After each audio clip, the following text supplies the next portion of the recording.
السلام عليكم. اليوم غادي نتكلم لكم على مشكل من المشاكل الكبيرة اللي كتواجه الناس المغاربة ولا العرب بصفة عامة فاش يلاه كيجيو، خصوصا الامريكان. كنتكلم لكم على امريكا بحكم التجربة الشخصية. فاول مشكل واكبر مشكل اللي كيعرقل اي مغربي ولا اي عربي كيجي فيه لامريكا وما كيخليش انه يقلع، يعني يطور نفسه مزيان، وهو اللغة. غنتكلم على الناس اللي جاو بواحد، اما بلغه منعدمه يعني لغه انجليزيه منعدمه، او لا بلغه بسيطه.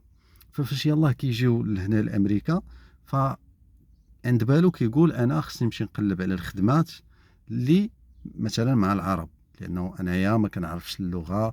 يعني كيفاش غنتواصل الا مشيت لعند بلاصه اللي فيها غير الامريكان مثلا؟ فهذا اكبر خطا. هذا اكبر خطا غادي يخليكم ما تقلعوش نهائيا، او لا غتقلعوا ولكن بشكل ثقيل بزاف. يعني الا كنتي غتنجح في ظرف سنه، فبهذا الخطا هذا غادي تعطل ربما 3 سنين، ربما 4 سنين، ربما 5 سنين.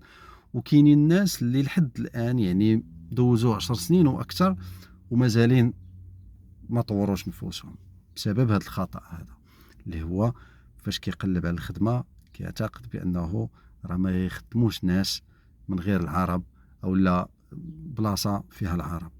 فلا، هنا في امريكا ديجا اصحاب البيزنس او الشركات عارفين المهاجرين عندهم لغه بسيطه، وبالتالي ابلي في البلايص اللي ما فيهمش العرب.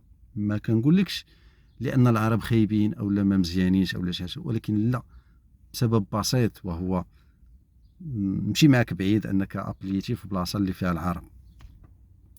فانت خدام النهار ديالك كامل، الشيفته ديالك كامله فيها 8 السوايع، فيها 5 السوايع، 6 السوايع، على حسب السوايع اللي عطاوك.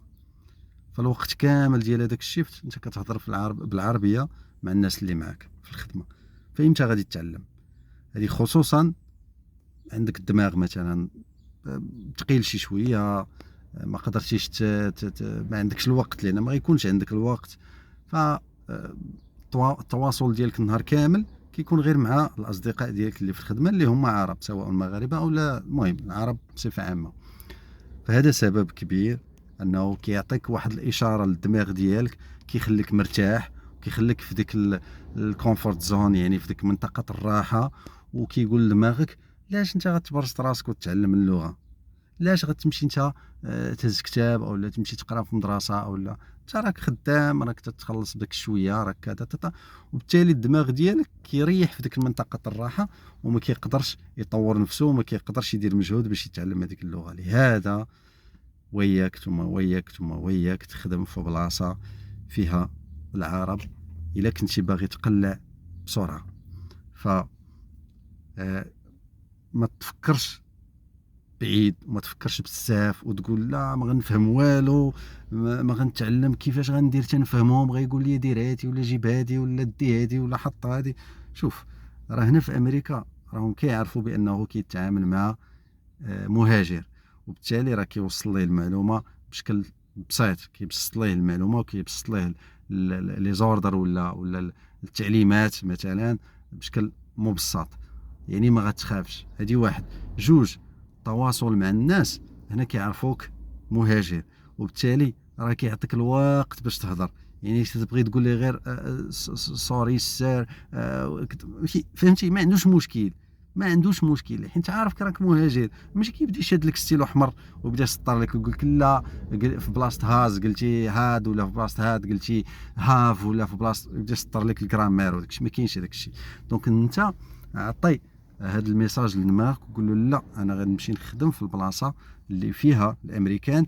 السبب الاول هو انني ناخذ اللغه، لان اللغه في هذه البلاد هي الساروت، هي المفتاح الاول. وملي غتشد هذا الساروت هذا، كون اكيد وكون على يقين انك غادي ديفلوبي راسك، يعني غادي تطور راسك بواحد الشكل سريع. وهذه نصيحه من النصائح اللي غنقدمها لك، واللي تنتمنى انك تخدم بها. وكنتمنى انه ما تقولش راه فات الوقت، حتى بالنسبه للناس اللي ديجا كاينين هنايا. دونك عمرك ما تقول الوقت فات، وهذا الشيء راه تجارب شخصيه وتجارب ديال الناس اللي سبقونا، وتجارب شخصيه لي انا نيت. فارتأيت انني نبارطاجيها معكم باش ما تبقاش حكر او لا نكون سبب لبزاف ديال الناس اللي يمشي هنا وهنا وهنا وهنا وكيضيع الوقت ديالو في لا شيء.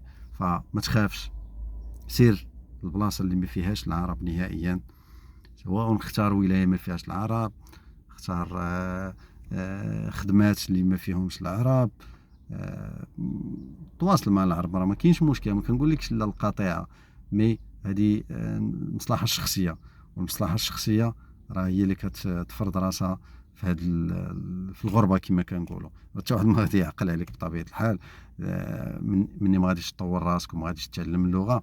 فابسط حاجه هو فاش غادي تمرض ولا شي حاجه غتولي حاصل في السبيطار يجيبوا لي مترجم، وباش يجيبوا مترجم ياخذ وقت طويل و الى اخره. هذا عطيتكم غير مثال، فهمتيني؟ دونك غادي تولي حياتك غاديه ثقيله بزاف. دونك كنتمنى انكم تفهموا هذا الميساج مزيان، وخلونا التعليقات ديالكم نتناقشوا في هذا الموضوع هذا، ومازالين جايين افكار وحدين اخرين ونصائح واحده اخرى الى فكرتي فيها مزيان وطبقتيها، فكون اكيد انه بعد فتره وجيزه غادي تلقى راسك بلا تطورتي. سلام.